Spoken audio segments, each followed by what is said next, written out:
আসসালামু আলাইকুম, কেমন আছেন সবাই? আশা করছি সবাই খুব ভালো আছেন।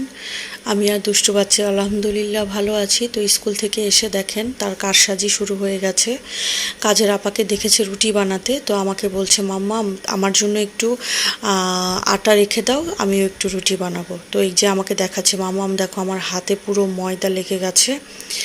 তো আমি একটু কি করলাম, প্রত্যেকটা রুটির থেকে খামি থেকে আমি একটু একটু করে তার জন্য রেখেছি। তো সে খুব সুন্দর করে বানিয়েছে, আমাকে বলছে মাম্মাম এগুলো আমি ট্যাকোজের শেপ দিব, কত বড় একটা পণ্ডিত দেখেন। তো আমি বললাম এগুলো তো কিছুই হচ্ছে না।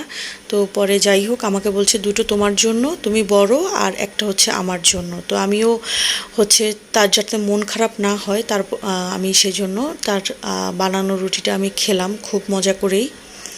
তো যাই হোক এখানে রান্না করছি। তো এখানে হচ্ছে আমি আজকে যেহেতু রোজা রেখেছি, তো দুষ্টু বাচ্চাটার জন্য তো রান্না করতে হবে। এখানে একটু ডিমের তেলানি করে নিলাম। আর এই যে দেখেন কাজের আপাকে বললাম যে হচ্ছে পেঁয়াজটাকে পেঁপেটাকে সুন্দর করে কেটে দিতে। এই যে দেখেন মোটা মোটা করে কি বড় করে কেটে দিয়ে ভেঙে গেছে, আমি একটু খেয়াল করতে পারিনি ওই মুহূর্তে। তো যাই হোক একটু বাগার দিয়ে নিচ্ছিলাম, নিরামিষ করেছি পেঁপেটাকে। মাঝে মাঝে নিরামিষ টিরামিষ খেতেই ভালো লাগে। তো হচ্ছে এখানে আমি পেঁয়াজ দিয়ে বাগার দিয়েছি, অনেকে রসুন দিয়ে দেয়, কিন্তু আমার কাছে পেঁয়াজ দিয়ে বাগারটা দিতেই ভালো লাগে। স্মেলটা সুন্দর আসে, মিষ্টি মিষ্টি একটা স্মেল, সাথে টেস্টটাও ভালো আসে। তো একটু নিজের জন্য শরবত করে নিলাম। আর হচ্ছে আজকে আর নিজের ইফতারির জন্য কিছু তেমন কিছু করিনি, যেহেতু রুটি ছিল। একটু ডিম পোস্ট করে নিলাম, আর এই সাবাত বাচ্চাটার জন্য রুটি নিলাম, সাথে একটা ডিম পোস্ট করে নিলাম। তার ডিমটা হচ্ছে একটু কুসুমটা গলানো থাকতে হয়, তারপরে সে খেতে পছন্দ করে, এরপরে শুকিয়ে ফেলতে হয়। এরপরে চা করে নিলাম।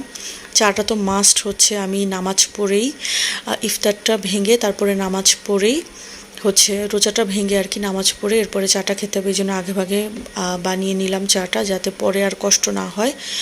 সাথে তরমুজ ছিল, আর হচ্ছে চাটা খেয়ে নিচ্ছিলাম। আলহামদুলিল্লাহ এই ছিল আমার হচ্ছে আজকে রোজার ইফতার। আর হচ্ছে এখানে হচ্ছে আদা একটু ছিলে রাখবো, কাজের খালাকে দিলে সে সব ফেলে দিবে। এই খালাটা মোটেও হচ্ছে একদমই ভালোভাবে কাজ করে না, সব ছোগলা ফোগলা যা মন চায় একদম পুরা এমনভাবে তুলে নেয়, মনে হয় যে কি একটা অবস্থা। আর এই যে সাবাত বাচ্চাটা মন খারাপ করে পড়াশোনা করছে, আর আমি আমার কাজ চালিয়ে যাচ্ছি। আর কাজ থাকা অবস্থায় মানে কাজ করছিলাম, সেটা থেকে সে ভেগে গেছে, একটু পরপর সে ভেগে যাচ্ছিল।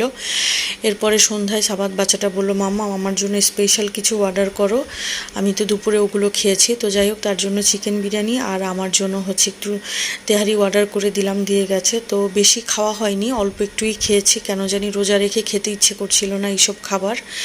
তো যাই হোক এই ছিল আজকের ভিডিও, সবাই ভালো থাকবেন, আল্লাহ হাফেজ।